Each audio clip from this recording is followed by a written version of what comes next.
Hey guys, Steve here from theturtlefollower.com with your strategy session for Tuesday, October 28th. Well, we talked about in the beginning of the week the possibility of this V-shaped reversal going all the way back to the all-time highs of right around 2000, and with today's action, I have to believe that's what's going to happen. You could see here on the S&P futures, we decisively broke back above the trend line, back above the 50-day moving average, and back above what I thought was more important, this 1970 level. Okay, you could see how this 1970 level proved to be some resistance back here in the beginning of June. It was some support here in the middle of September, and then when we tried to rally back off this downtrend, off this uptrend line, you could see here in the beginning of October it was resistance again. So we sold all the way off, and now we're all the way back. You can see the market is up 23 points. Or the futures are up 23 points, about a few points after hours. So my takeaway from this is the market is very strong, and we're most likely, I would give it probably 9 out of 10, 90% that we're going to at least test this 2000 level. And to be honest, the way this is going, it could be this week. You could see the move we've had. It's pretty amazing, off from 1814 all the way up to 1980 in a matter of, let's say, 10 trading days, with 2 of those being down. So really strong stuff here. Market is really on a tear higher, and like I said, I just don't see a reason why we don't test this 2000 level. And don't forget, when we were looking at a couple of stocks over the weekend update, one that just sticks in my head is Celgene. But look at the pattern that it put in. All right, a breakdown, made a new low, okay, a lower low, and then look at what it did after. It rallied straight through, right back through those highs. So I'm not saying that that's what the market's going to do, but the pattern's showing itself all over the place. I mean, Celgene, I could pull up probably 10 other stocks if I looked for them that have the same exact pattern. That was one of the reasons they stayed out of the weekend update, was just because the stop was either too far away or whatever. But I'll tell you what, the market looks like that may be the exact pattern it's trying to follow here. So the S&P, like I said, strong, back over 1970. NASDAQ, same thing, very strong, up 1.41. That one is already testing its resistance. All right, already at the 4100 level. So if we break out from here, I mean, all bets are off. We're going higher. The Dow probably back above the 50-day. I haven't checked this. Yep, back above the 50-day. Again, next stop level is, or next target, or I would assume would at least be the 17,200. And the Russell was really strong today, up 2.7%. You could see right back into that triangle, all right, that it broke down from. So breakdown failed. Now let's see if it is contained under this downtrend line. All right, that would be my bet. I would be assuming that this downtrend line would remain intact, and if not, this probably 1170 area should at least provide some type of resistance. But again, strong market. This could actually become an inverse head and shoulders. All right, I know I haven't gone over patterns very much with you guys, but head and shoulders, a normal head and shoulders would be, let's see if I can find one real quick on this chart. All right, it's a really small one, but you get the idea. So you would have a high, a higher high, and then a lower high. All right, so a high, a higher high, and then a lower high. That would be a normal head and shoulders.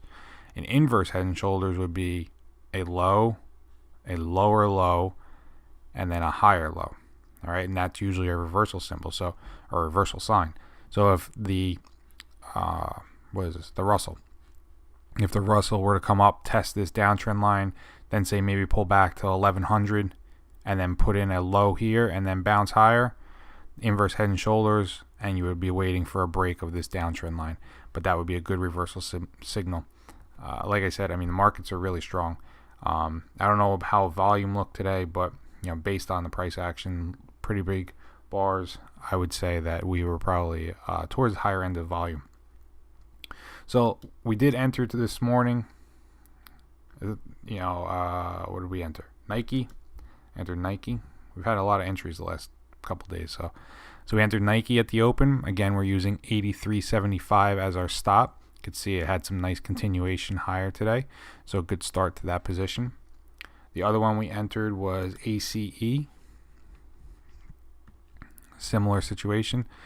Nice continuation higher. The open was a little bit higher, and gapped higher, but then it filled that small gap very quickly. But again, nice start to the position. We're still using, we are using 101 as our stop. Now tonight we're going to be entering two new positions. The first one is going to be Lockheed Martin, LMT. Okay, we talked about this in the weekend update. About it consolidating here between 181.74 and right around 172. You could see it did not close. It has a small close right here on the earnings day, right below 172. So with this, though, we were waiting on that break over 181. We got it slightly yesterday. I was a little concerned about this topping tail. I want to make sure we cleared that, and sure enough, today we did so. Again, you could see the pattern, just 5 days of higher prices. So I wouldn't be surprised to see some of these stocks rest, but obvious bias is to the upside. So what we're going to do with LMT is we're actually going to buy it at the open, and we're going to use this 170 level as our stop. Give ourselves a little bit more room. Oops. Give ourselves a little bit more room to the downside. Take a nice small position, let it do a little work. Make sure we're in it, and then we could always add to it later. But you could see breaking out from that consolidation along an uptrend, everything's good. And the stop is within a appropriate range. The other one we're going to be entering is going to be SPG, Simon Property Group. Let me just get this stop set. All right, so our stop is going to be 162. Should have changed that while I was in there. 162. There we go. All right. Again, you could see break out nicely from this consolidation. All right. It's also consolidating on the weekly chart. So something we always talk about is when we get a breakout from a weekly chart, it's very possible that it will consolidate again on the daily chart. The one thing I like about this, very much so, is we are breaking out two all-time highs. All right, you could see this 171.50 was the previous high all the way back from the middle of 2013. I don't know if we go back any further. I shouldn't say all-time highs. Let me check. 10 years weekly. Yep, all-time highs. But look at this. It's pretty funny when you actually zoom out on some of these charts. Look at the weekly chart that it put in place. It had this great run here, all right, from 22 all the way to 170 in a matter of like 4 or 5 years. Pulled back. And this is almost like a larger cup and handle play where you have this swoop in here. Here's your handle, and now you're getting your breakout. So nothing not to like about this chart. SPG looks real good. Let's get our weekly chart back. All right, there it is. All right, so good looking setup. Again, we'll enter tomorrow at the open. We'll use 162 as our stop. I sized the positions already so you could check out the model portfolio. Now, before we get into our other positions, I just want to go over the model portfolio with you real quick because it's one of the few times in the last month or so that we've had this. But you could see here, all the positions we've entered, we are positive on every single one. All right, so 11 positions we're in. We'll be in 13 after tomorrow. But 11 positions, and we're positive in every one of them. So that's a good sign. That's one of the nice things about buying some strength. And with adding the two new positions, it's going to bring us to a total of 13 positions. All right, primarily in discretionary, financials, and staples. And our allocation will be right around 105%. All right. So we have $1,500 in open profit, and we are risking $8,771 right now.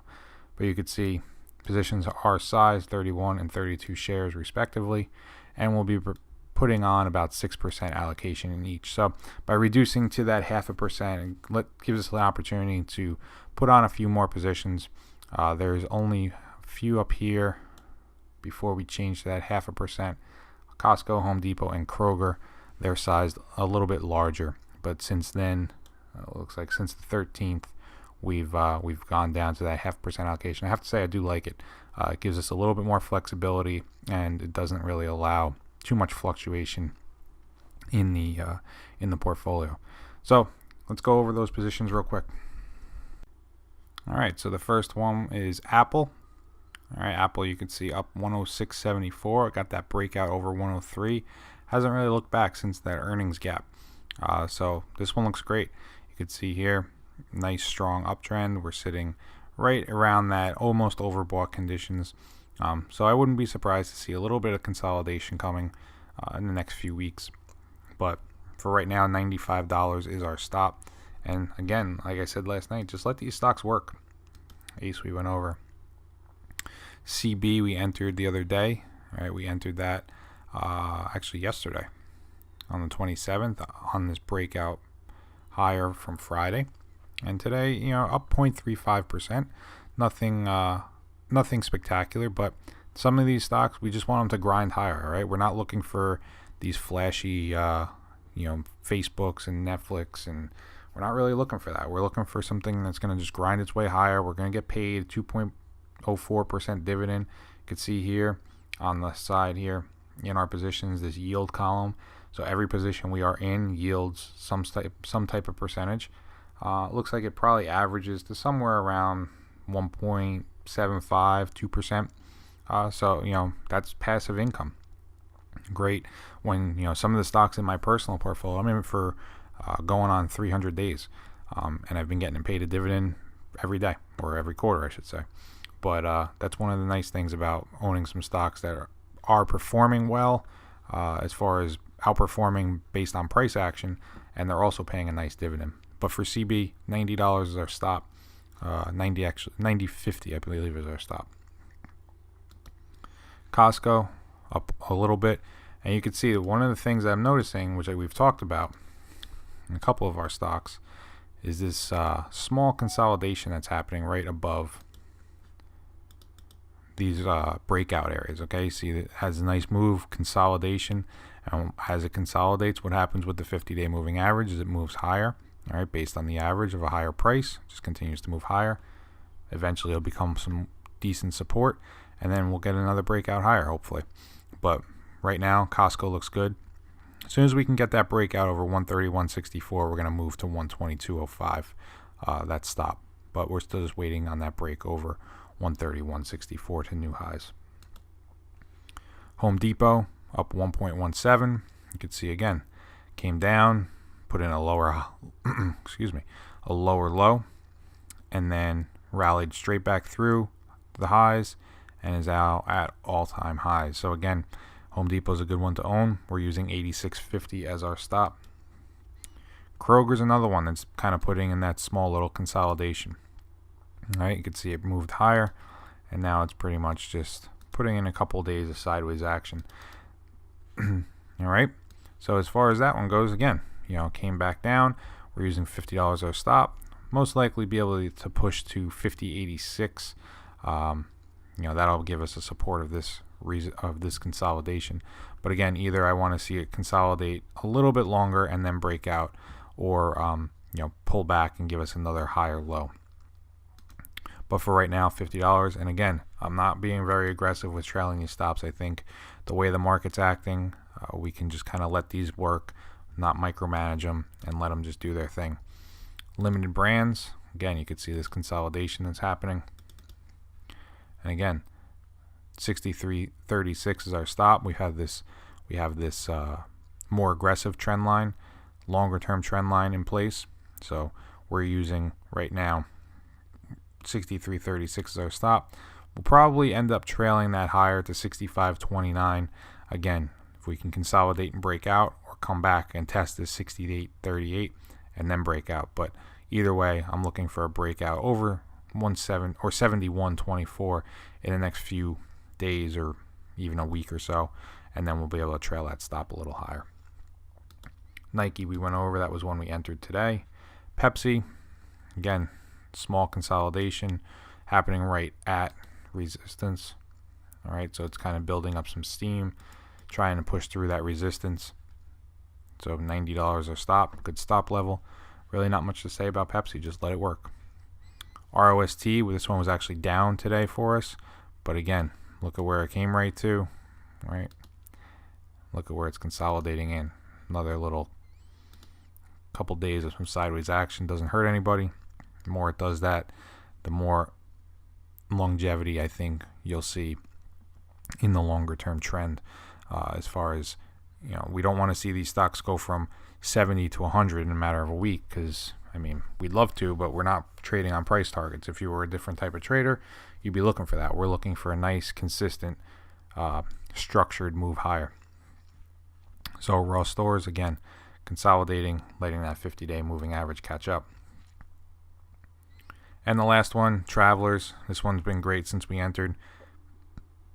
But you can see this is something I'm talking about with the other stocks. Now, if I would have wanted to really trail my stop higher, where would I trail it to?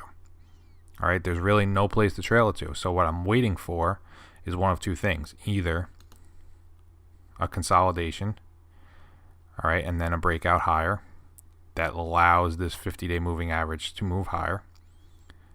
Or I'm waiting for a pullback to say 95, 91, and then a move higher. All right, and if we get that and a pullback, this 50-day moving average maybe goes higher, or would go higher, and define some support, gives us a nice reference for stops. So right now, as nice as Travelers looks with these consecutive days higher, trust me, if you owned options on this, you'd be making a killing right now.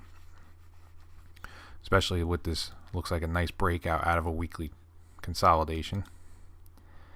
But for the longer term trend and what we're trying to do here, there's no references for stops. So you need to see those consolidations and those pullbacks. As much as you don't want to see them, you need those going forward to help you with trailing that stop higher. All right. So what are we going to do tomorrow? We're going to enter, what are we entering? I forgot. Oh, Lockheed Martin. I'm looking at the wrong watch list. Lockheed Martin and Simon Property Group, LMT, SPG. As far as our positions, not trailing any stops, just letting them work.